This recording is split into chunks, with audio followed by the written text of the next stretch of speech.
How much ammo is needed for without rule of law scenarios when it comes to SHTF? First off, what the heck is without rule of law, or WROL for short? It talks about the importance of the rule of law, like literally kind of the basic structure of our country. And the rule of law creates stability and order, protection of rights, and accountability. So the rule of law, even though people may have more money than you, more power than you, we expect that the rule of law can hold them accountable. All right. So listen, I'm not the biggest fan of spending money on things when it comes to prep and SHTF that you don't need. So I don't think that you should have a huge stockpile of ammo when there are other pressing needs at hand. Maybe you want to make sure that you have a way to maintain your power sources. Maybe you want to make sure that you have a way to maintain your food supplies, etc. Let's talk about some quick scenarios that could happen with WROL and how much ammo I think that you should keep overall. The first one is the breakdown of basic services. That could be breakdown of garbage collection services, healthcare, utilities, etc. The next one is the rise of vigilantism, or being more, I'm probably pronouncing it wrong, but gangs, stuff like that. Both of those could occur even higher for people forming their own militias. The third one could be economic chaos. And pause, guys, I want to talk more about WROL in future videos. This is more about ammo and the things that I think are needed for that. So if you want me to dive deeper into these scenarios that I'm kind of just rattling through, comment down below. I would love to know if you want me to talk more about these. So the next one would be economic chaos. That is three that we just mentioned. Number four would be social injustice. So economic chaos has to do with people all of a sudden going to the barter system because US dollars don't work anymore, currency instability, etc. Number four, social inequities, where one class all of a sudden has more power over another class or can take over another class. That would be crazy. Or all of a sudden we have an increase in discrimination, whether it be for race, sex, or whatever, or a lack of injustice. So those could be things that could do. And then, so those are four scenarios I think that could, if without the rule of law, they can just inflate. They can be more pronounced. And I just am not the big fan of the 2008 gun buying and ammo panic that occurred, where popular calibers were hard to get your hands on. 9mm, 45, 5.56, 7.62, 223. You just could not get your hands on it. But then conversely, things that weren't so popular, 30-06, 6mm, you can just stumble into Cabela's and buy that whenever you wanted to. A lot of that became because of the fears of the administration that was coming in and rumors of buy gun backs and all the other type of stuff.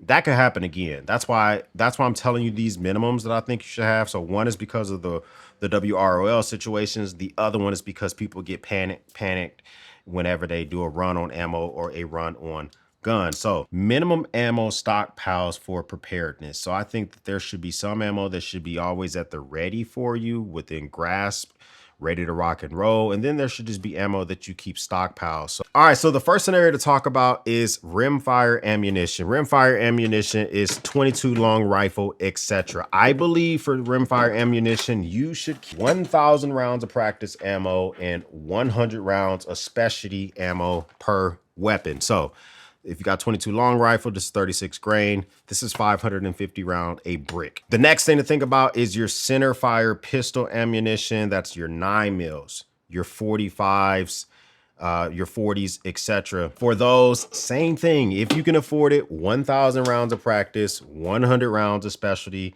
I think that that's kind of a good scenario, kind of just a good number to keep yourselves up with. So if you're going to be using some practice and target, here's some 45, 230 grain full metal jacket for my 45 that I use in my 1911. So you can keep those at the ready. Whereas I may have some critical home defense rounds that I keep for my 38 special, which is significantly more expensive than my anything that may be for practice. So this is range dynamics, which we'll talk about here for center fire rifle ammo here in a second. But I may have some 38 special rounds, which cost significantly less. This is 50 rounds, and this is 25 rounds. I think these cost me the same amount. So, you know, we just kind of think about like, what do you want to, why do you want to make sure practice rounds usually don't have as they're normally designed to go clean hole and continue to go through. Specialty rounds are designed to do stuff for home defense, whether put down animals is for hunting or home defense purposes where they, you know, shatter apart inside of a body, whatever. So you can also think about stuff for your 380s, same type of concept. So, and or if you have 40 mils or whatever, you want to just make sure that you have anything that you may need for practice and for specialty purposes. Now, I normally will keep my pistol ammo and I will keep my rimfire ammunition all in the same box. That just kind of lets me know, like, okay, if I touch this box, I know that that has 22 long rifle and has all pistol ammo in it. And then for my center fire rifle ammo, we're talking about stuff for 223, 556, 308, 762, 30-06 or whatever. I normally keep those in a separate box. I normally identify them different ways through stickers. That's normally how I keep those different. And so you may want to think about not only having specialty rounds, but also just having whatever rounds are suited for your platform. So for instance, these here, this is a 308 with a put down tip, which is designed for hunting, but it also is good for self-defense purposes. And you can see that grain at the top for put down. This is a 7.62 round, which is a practice round. You can see the slight variation and difference in size in these two. 7.62 is just barely longer, but they both can be used in the same magazines. That's why AR-10s are effective for either one that you may want to use. Me personally, I also think it's important for you to keep your ammo accessible. So your box storage, you may not just have that stuff laying around at all times. You may have those in a compound or in a locked up facility or whatever. But anything that you're going to use for home defense, you need to have prepared. So I keep loaded magazines for my ARs. It doesn't matter whether it is 5.56 or in this case 308s and 7.62s. And I normally like to keep 30 round mags completely loaded up and ready to go just in case I need those. You can also get 25 round mags, which obviously are just a little bit shorter, or you can get 10 round mags. Just depends on what type of moving scenarios you need, or if you know what type of ammo you keep loaded in each. For instance, 7.62 by 51 costs more than 308. So normally I would keep 7.62 and 10 round mags, and I know where those are and how effective those can be, etc., etc. Shotgun shells, we talked about that. 500 rounds of practice ammo, 50 rounds of specialty when it comes to shotgun shells. So we would call practice something that's a little bit, if you don't have like a specialty weapon for like bird hunting, you're not going to need high-end target ammo. You're going to probably be okay with buckshot and slugs. But I also like to keep my shotgun shells near the shotguns themselves so that I can use those for home defense purposes. And normally there's not a round in the chamber. There's not a shell in the chamber of my shotguns. So that means that you're going to get to hear that nice sound of me actually pumping the shotgun. I'm going to have to immediately load it up anyway to get the 5+1 for my different shotguns. So I like to keep those just kind of at the ready and ready to go.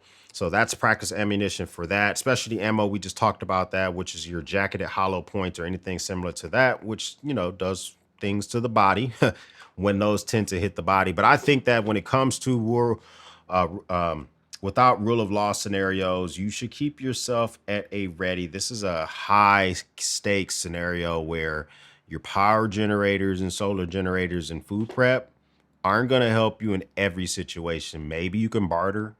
Maybe you can keep your lights on that much longer, but at a certain point, you got to be able to defend yourself.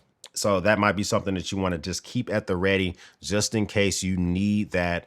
If it does break down into one of those scenarios, most of your practice rounds are going to be fine. But if it gets to a very heightened level where people are trying to get to your house and they're wearing armor or ammo, like you need something that can pierce or can be more effective. And some people literally can get hit with an FMJ and continue to come at you because of adrenaline. That's why sometimes we want hollow points that can do crazy stuff to the insides of their bodies.